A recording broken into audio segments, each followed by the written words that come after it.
என்ன வெளியில சத்தமா இருக்கு அப்படின்னு சொல்லிட்டு முத்துவேலும், சக்திவேலும் வெளில வந்து பார்க்குறாங்க. பார்த்தா குமரவேலுக்கு இங்க பிரச்சனை ஆயிட்டு இருக்குது. என்னாச்சு எதுக்கு கேட்கறக்கு ஆள் இல்லன்னு நினைச்சிட்டு இருக்கிறீங்களா? என் பையன வந்து எதுக்கு வந்து அடிச்சிட்டு இருக்கிறீங்க? அப்படின்னு சொல்லிட்டு கேட்குறாங்க. இத பார்த்துட்டு இருக்கிற பாண்டியன் வந்துட்டு, இங்க பாரு இவ்வளோதான் உன் பையனுக்கு மரியாதை பார்த்துக்கோ. தேவையில்லாம வந்து பிரச்சனை பண்ணிட்டு இருக்கான். என் பொண்ணுக்கு வந்து கல்யாணம் ஏற்பாடு பண்ணிட்டு இருந்தோம். இப்போ உன் பையனுக்கு தான் கல்யாணம் பண்ணீங்க. கூப்பிட்டீங்க.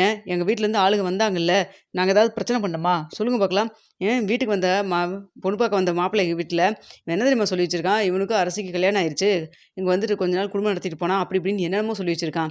இப்படிலாம் பேசுறதுக்கு உன் பையனுக்கெல்லாம் வெட்கமா இல்ல? இப்படித்தான் நீ பையன வளர்த்தி வைப்பியா? அப்படின்னு சொல்லி பேசுறாங்க.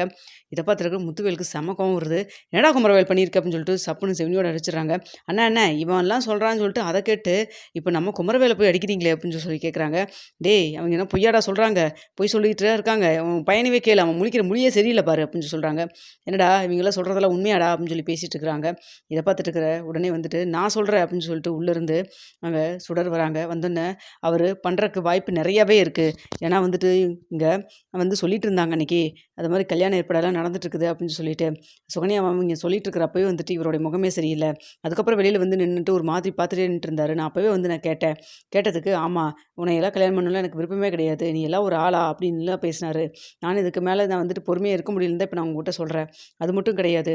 அந்த பொண்ண வந்துட்டு ரொம்ப மனசார விரும்பினேன். அவள தான் கல்யாணம் பண்ணணும்னு நெனச்சேன். ஆனா அவ ஒத்துக்க மாட்டேன்னு சொல்லிட்டா.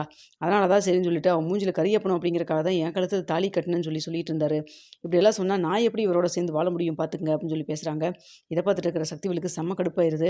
பொண்ணே ஊர் பூரா தேடி கிடைக்காம இந்த பொண்ணு கல்யாணம் பண்ணி வச்சா, கடைசியில இவன் அந்த பொண்ணோட சேர்ந்து குடும்பம் நடத்த விட்டுப்புட்டு, இந்த போயும் போய் இந்த பாண்டியனுடைய புள்ளைய போய் நினைச்சுட்டு இப்படி பண்ணிட்டு இருக்கிறானே அப்படின்னு சொல்லிட்டு, என்னடா பண்ணிட்டு இருக்கேன்னு சொல்லிட்டு குமரவேல் அடிக்கிறாங்க.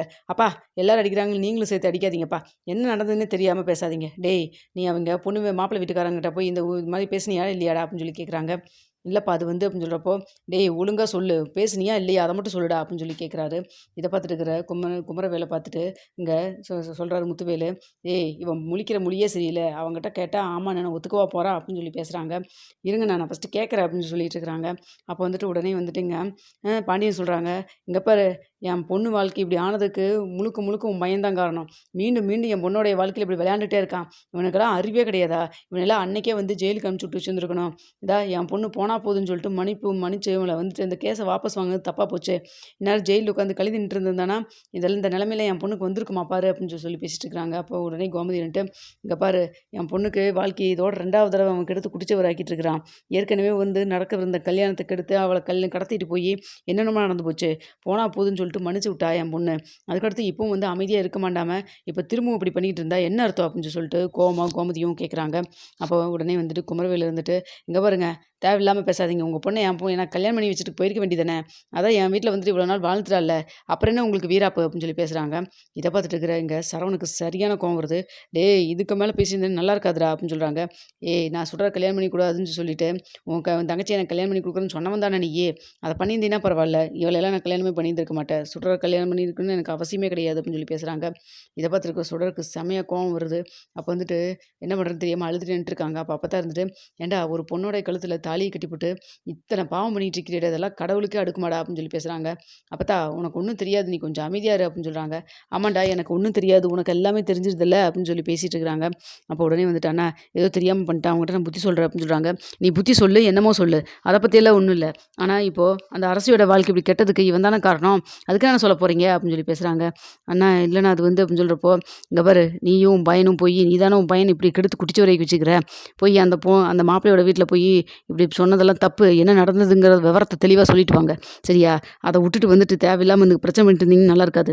ஸோ நீங்க 2 பேரும் போய் அந்த வீட்ல போய் சொல்லி, மீண்டும் வந்துட்டு இவங்களுக்கு நடக்க இருந்த கல்யாணத்த நடக்க வைக்கலின்னா, வீட்டு பக்கமே வந்துராதீங்க அப்படின்னு சொல்றாங்க. அப்போ உடனே வந்துட்டு எங்க சக்திவேல் வந்துட்டு, ஏன்டா அப்படி பண்ணி தொலைற? என் மானத்த வாங்குறக்குன்னே இருக்குடா. ஏன்டா உன் வேலைய வச்சுட்டு பார்த்துட்டு கம்முனு இருக்க முடியாதா? உனக்கும் அந்த பொண்ணுக்கும் ஆகாதுன்னு சொல்லி முடிஞ்சிருச்சுல்லடா. உனக்கு கல்யாணம் பண்ணி வச்சாச்சுல்ல. சுடரோட சேர்ந்து குடும்பம் நடத்த விட்டுப்புட்டு அப்படின்னு சொல்லி பேசுறப்போ சுடர் கோவப்பட்டு, இங்க பாருங்க இனிமேல் உங்க பையனோட எல்லாம் வாழணும்னு எனக்கு எந்த அவசியம் கிடையாது. உங்க பையன் இப்படி 24 மணி நேரம் அரசின்னு அந்த வீட்ட பத்தி நெனப்பாவே இருந்தா, நான் எப்படி வாழ முடியும்? சொல்லுங்க பார்க்கலாம். நான் பேசக்கூடாதுன்னு தான் நெனச்சேன். ஆனா எங்க அக்கா அப்பவும் சொன்னா, "குமரேல்லாம் ஒரு ஆளு. இவனெல்லாம் கல்யாணம் பண்ணாதன்னு" சொல்லிட்டு. நான் தான் எங்க அக்கா பேச்ச கேட்காம இப்படி தப்பு பண்ணிட்டேன் நானு. என் தலையில நானே மண்ண வாரி போட்டுக்கிட்டேன். அப்படின்னு சொல்லி பேசிட்டு இருக்கிறாங்க. ஏம்மா அவசரப்பட்டு எதுவும் முடிவு பண்ணாதம்மா. கொஞ்சம் அமைதியா இரும்மா அப்படின்னு சொல்லி சக்திவேல் பேசுறாரு. இல்ல மாமா நானும் எவ்வளவோ அமைதியா போயிட்டேன். இவரு பேசுறது, பண்றதெல்லாம் சுத்தமா சரியே இல்ல. கட்டின பொண்டாட்டிக்கிட்ட வந்துட்டு இன்னொருத்திய பத்தி பேசிட்டு இருந்தா எப்படி சொல்லுங்க பார்க்கலாம்? லவ் பண்ணாங்க ஓகே. கல்யாணங்கிற பேர்ல கல்யாணமே ஆகாம அந்த பொண்ணு இங்க வந்து இருந்தது எல்லாமே ஓகே. ஆனா எல்லாமே தெரிஞ்ச விஷயம் தானே! அத பத்தி நான் எதுவுமே பெருசா வந்து நான் ஒண்ணுமே சொல்லவே இல்ல. ஆனா திரும்ப, திரும்ப, திரும்ப, திரும்ப இதுவே பேசிட்டு இருந்தா, நான் எப்படி வாழ்றது? என் கூட அவரு எப்படி வாழுவாரு சொல்லுங்க? அவருக்கு முழுக்க, முழுக்க வந்துட்டு அந்த அரசிய பத்தி நெனப்பாவே இருக்கு. நான் எப்படி இவரோட சேர்ந்து குடும்பம் நடத்த முடியும்? நீங்களே சொல்லுங்க அப்படின்னு சொல்லி பேசுறாங்க. இத பார்த்துட்டு இருக்கிற வடி வந்துட்டு, "டேய் குமரவேலு நீலாம் திருந்தவே மாட்டியாடா? ஏன்டா இப்படி பண்ணிட்டு இருக்கிற நீயி? ஒரு பொண்ண கல்யாணம் பண்றதுக்கு முன்னாடி இதெல்லாம் நீ யோசிச்சிருக்கணும். கல்யாணம் பண்ணி வீட்டுக்கு கொண்டு வந்து ஒருத்திய உட்கார வச்சுட்டு, இப்படி இன்னொருத்திய பத்தி அவகிட்டயே போய் சொல்றது, எவ்வளோ பெரிய பெரிய பாவம் தெரியுமாடா?" அப்படின்னு சொல்லி பேசிட்டு இருக்கிறாங்க.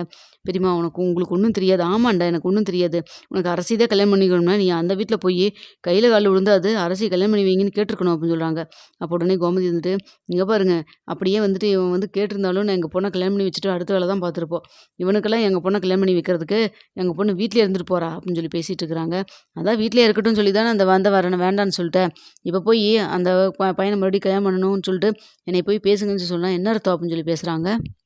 அந்த டைம் பார்த்து சுடருடைய அம்மா சுடர பார்க்கறதுக்காக எதேர்ச்சியா அங்க வராங்க. "என்ன ஆச்சு? என்ன பிரச்சனை?" அப்படின்னு சொல்லிட்டு கேட்டே வராங்க. இத பார்த்துட்டு "அதெல்லாம் ஒண்ணும் இல்லைங்க. உள்ள வாங்க போலாம், உள்ள வாங்க போலாம்ன்னு" சொல்லிட்டு சக்திவேல் அப்படியே மறைச்சு உள்ள கூப்பிடுறாரு. "அம்மா உனக்கு விஷயம் தெரியாதுல்லம்மா, அவரு வந்துட்டு அரசிய வெறுப்பேத்தணும். சும்மா வந்துட்டு கல்யாணம்னு அவருக்கு நடக்காமயே இருக்குல்ல, கல்யாணம் பண்ணி காமிக்கிறேன் அப்படிங்கிற ஒரு வீராப்புல தாம்மா இவரு என்னைய கல்யாணம் பண்ணிக்கிறாரு. இந்த விஷயம் தெரியாம நீ இந்த வீட்ல வாழ ஆரம்பிச்சிட்டீங்களேம்மா" அப்படின்னு சொல்லி சொல்றாங்க. "அக்கா அத்தன தடவ படிச்சு படிச்சு சொன்னா, நானும் உங்க பேச்ச கேட்டுக்கிட்டு நல்ல வாழ்க்கை அமையும் அப்படின்னு சொல்லி நினைச்சிட்டு ஏதேதோ நடந்து போச்சு. இப்ப பாருங்கம்மா" அப்படின்னு சொல்லி பேசுறாங்க. "என்னடி சொல்ற? உளறாத எதையாவது" அப்படின்னு சொல்றாங்க. "அம்மா நான்லாம் ஒண்ணும் உளறலம்மா. சுடருக்கு இப்ப அரசிக்கு கல்யாண ஏற்பாடெல்லாம் பண்ணிக்கிட்டு இருக்கிறாங்க. அதெல்லாம் கெடுத்து குட்டிச்சவராக்கி விட்டு வந்திருக்கிறாரு. வீட்டுக்கு மாப்பிள பார்க்க வந்திருக்காங்க. பொண்ணு பார்க்க வந்திருக்காங்க. மாப்பிள வீட்டுக்கிட்ட போயி ஏற்கனவே எனக்கும் அரசிக்கு கல்யாணம் ஆயிருச்சுன்னு சொல்லி என்னென்னமோ சொல்லி அவங்க வந்துட்டு இந்த சம்மந்தத்தையே வந்துட்டு வேண்டான்னு சொல்லிட்டு போற அளவுக்கு வேலைய பார்த்து வச்சிருக்கிறாரு. எப்படிம்மா இந்த வீட்ல நான் வாழ்றது? நான் வீட்டுக்கே அங்க வரேம்மா" அப்படின்னு சொல்றாங்க. "சரியா போச்சு போ. அந்த வீட்ல தான் உங்க அக்கா வாழ மாட்டேங்கிறேன்னு சொல்லிட்டு இங்க கல்யாணம் பண்ணி உன்னைய வச்சா, இந்த வீட்லயும் நீ வாழ முடியாதுன்னு சொல்லிட்டு இங்க வரையில, மொத்தத்திலேயே இந்த குடும்பத்திலேயே இப்படிதான் இருப்பாங்க போல இருக்கு. பொண்ண வந்து வேணும் வேணும்னு சொல்லிட்டு வழிய வந்து கல்யாணம் பண்ணிப்பாங்க. கல்யாணம் பண்ணதுக்கப்புறம் மறுபடியும் வந்துட்டு போய் உங்க அம்மா வீட்லயே இருன்னு சொல்லிட்டு அனுப்பி வைப்பாங்க. இதுதான் உங்களுடைய வேலையாவே வச்சுக்கிறீங்களா? அப்படின்னு சொல்லி பேசுறாங்க. இத பார்த்துட்டு இருக்கிற இங்க முத்துவேலுக்கு வந்துட்டு, "அதெல்லாம் ஒண்ணும் இல்லம்மா. நீங்க எதுவும் பேசிட்டு நெனச்சிட்டு இருக்காதீங்க. அப்படிலாம் ஒண்ணும் இல்ல. சுடர் இங்க தான் இருப்பா. நாங்க பார்த்துக்குறோம்" அப்படின்னு சொல்றாங்க. அதான் வந்துட்டு இவங்க உங்க பையன் தான் வந்து அரசி நெனப்பாவே இருக்காளே! அப்புறம் எப்படி? அப்படின்னு சொல்லி பேசுறாங்க. "அதெல்லாம் ஒண்ணும் இல்லைங்க. ஏதோ மூள கெட்டு போய் ஏதோ கோவத்துல ஏதோ சொல்லிட்டான்" அப்படின்னு சொல்றாங்க.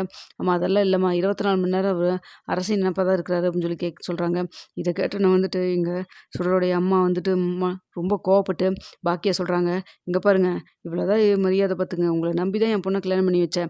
இங்க பாருங்க மாப்பிள, இதுக்கு மேல வந்துட்டு அந்த அரசிய பத்தி ஏதாவது நெனச்சுட்டு என் பொண்ண இவிங்க வீட்ல ஆளுகலாம் வந்துட்டு அனுப்பிச்சு விட்டு வச்சாங்க பாருங்க வாலா வெட்டியா. அது மாரி ஏதாவது பண்ணிட்டீங்கன்னா, அதுக்கப்புறம் நான் என்ன பண்ணுவேன்னு எனக்கே தெரியாது. ஏற்கனவே வந்துட்டு அவ லைஃப் இப்படி ஆயிருச்சுன்னு சொல்லிட்டு நான் பெரிய வேதனையில இருக்கேன். நீங்களும் அதே வேதனைய குடுத்துறாதீங்க" அப்படின்னு சொல்லி பேசுறாங்க. "அதெல்லாம் எதுவும் இல்லைங்க. உங்க சுடர் இங்க தாங்க இருப்பாங்க" அப்படின்னு சொல்லிட்டு பேசிட்டு இருக்கிறாங்க. இதெல்லாம் பார்த்துட்டு, "அதெல்லாம் எதுவும் நடக்காது கவலைப்படாதீங்கன்னு" சொல்லிட்டு இருக்கிறாங்க.